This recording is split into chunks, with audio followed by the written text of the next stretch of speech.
Okay, the White House is in full-blown crisis mode after two fatal shootings of U.S. citizens in Minneapolis. So let's get into how they're now shifting their entire approach to immigration enforcement because of the fallout. Really, this is a story all about damage control. The backlash has been intense, even from fellow Republicans. So a major change happened at the top. The big question is, who's in charge on the ground now?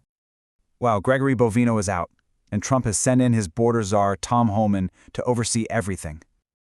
This whole crisis was kicked off by two really tragic events that happened just weeks apart.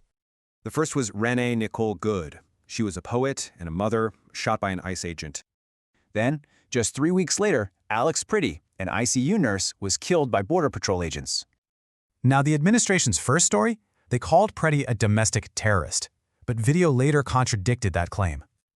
You can see just how quickly this escalated from one shooting into a full-blown political firestorm. And the public outrage over these deaths just snowballed, and that led to a huge drop in support. To put a number on it, a new poll shows 53% of Americans now disapprove of the president's policy. And the backlash wasn't just from the public. Key Republicans like Senator Bill Cassidy started speaking out.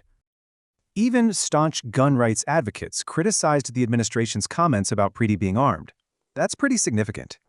So you've got political pressure, public pressure, and then the courts got involved. A federal judge actually ordered the head of ICE to show up in court for failing to follow orders. Faced with all this heat from every direction, the administration was forced to make a big pivot. So their whole strategy shifted, right? From blaming the victim to suddenly emphasizing cooperation with local Democrats. The White House press secretary then started to distance the president from those earlier really harsh comments. But what about Homeland Security Secretary Kristi Noem? Despite everything, the president says she's staying. And this kind of shows the White House's public stance, backing Noem, even while reshuffling everyone else. So investigations are still going on, but the big question is, what does this new strategy actually mean for Minneapolis?